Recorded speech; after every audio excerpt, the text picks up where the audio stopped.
ever get so close to the end of a game, totally hooked, and then bam, the game hits you with something that just kills the vibe. Oh, tell me about it. Right. Well, today we are diving deep into a video essay called Top 5 Flaws in Video Games. I'm ready. Let's do it. Because, let's be real, we've all been let down by games that started strong but then fell apart. For sure. We're going to break down these flaws, figure out why they're so darn annoying, Okay. so that you can spot them and maybe, just maybe, appreciate the good games even more. I like how you think. You ready to dive in? I am. Let's do it. First up, this essay calls out repetitiveness, and they make a great point. Yeah. They use the example of fetch quests, which, the worst, right? But thinking about it, I'm reminded of that part in, and this is a game I think a lot of people might know, Red Dead Redemption 2, where you have to, like, constantly go back and forth between camps and towns, and it's the same horse riding animations, same scenery. It just felt very repetitive. Yeah, and you know what makes that even worse? What? When it's not even, like, challenging or anything. Oh, absolutely. It's just do this mindless thing over and over, like I'm a mindless drone. Exactly. And it's like, Huh. I'm playing a game to escape reality, not to relive the monotony of my daily commute. Exactly. Where's the fun in that? I know. Games are supposed to be dynamic. Speaking of, this essay also calls out lackluster stories in games. Which, how can you have a good game without a good story? Right.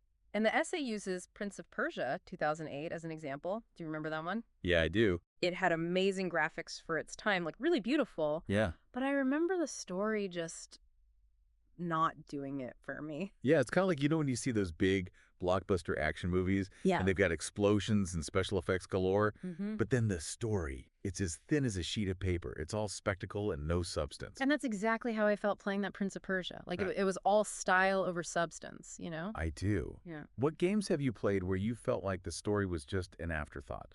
Whew, that's a tough one.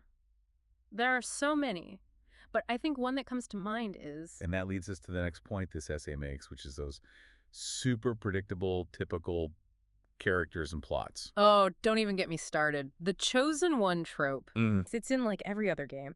And usually, they have amnesia, too. Like, come on, be a little more creative. I do think there's a fine line there because on one hand, yeah, some of those tropes can feel tired, overused, you know. Totally. But at the same time, archetypes, those classic character blueprints, they're not bad in themselves. Right. It's how you use them. It's about taking those familiar elements Yep. and giving them a fresh spin. I always think about The Last of Us when I talk about this. Yeah. You have Joel, right, this gruff, kind of world-weary character we've seen before. Mm.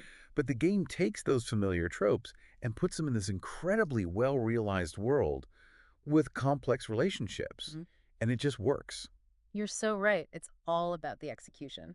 Now, this next one is a big one for me, and I think it's something a lot of people struggle with these days. Okay. Hibby. It's when a game is so time-consuming that it starts to feel like a second job. Oh, 100%. I'm feeling that right now, actually. There are just too many games. I know. I actually had to stop playing this one game. I won't name any names, but I was loving it. I was completely hooked on the story.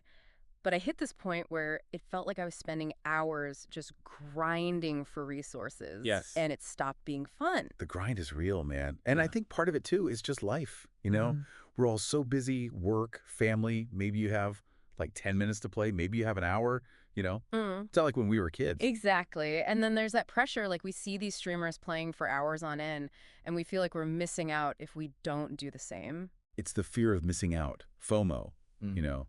It's real and it's powerful. But the good news is some game developers are starting to realize this. You see more games with different difficulty settings, different modes, so you can tailor the experience to fit your lifestyle. Which is awesome. It's about time games met us where we are. Okay, last but not least, this essay brings up a topic that can be kind of sensitive, which is the lack of, I don't know how to put this. Go for it. The lack of educational content or meaningful conversation in games, especially those that tackle mature themes. Ah, okay.